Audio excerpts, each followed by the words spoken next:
Atomic energy గురించి అందరు తెలిసిన విషయం. ఆ ఎనర్జీని బాంబు లాగా వాడితే హిరోషిమా నాగసాగిలో జరిగిన విధ్వంసం మనందరం చూసాం. కానీ అదే ఎనర్జీని మనం విద్యుత్ తయారీకి వాడితే మొత్తం దేశాలే వెలిగించడానికి అవకాశం ఉంటుంది. అలానే పిల్లల్ని కూడా సరైన మార్గంలో పెట్టాల్సిన బాధ్యత ఇక్కడున్న ఉపాధ్యాయులందరిపైన కూడా ఉన్నాయి.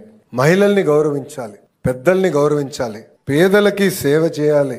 కులం, మతం, ప్రాంతం అన్న పదం మా ఇంట్లో రాకుండా చేశారు నా తల్లి భువనేశ్వరమ్మ. ఆమె ఎప్పుడు కష్టపడాలి, నీ వంతు ప్రజలకి సేవ చేయి అని నాకు చెప్తూ వచ్చారు. ఈ కార్యక్రమానికి వచ్చే ముందల నేను కూడా మా మిత్రులతో, ప్రజాప్రతినిధులతో మాట్లాడుతూ వచ్చాం. ప్రభుత్వం చేయాల్సింది మేము చేస్తాం, పుస్తకాలు రూపొందిస్తాం, చాగంటి గారు లాంటి గొప్ప వ్యక్తులతో ప్రవచనాలు వచ్చే విధంగా చేస్తాం. కానీ అది సరిపోదు. మార్పు అనేది మన ఇంట్లో మొదలవ్వాలి. తల్లిగా, తండ్రిగా మన పైన ఉన్న అతి పెద్ద బాధ్యత ఇది.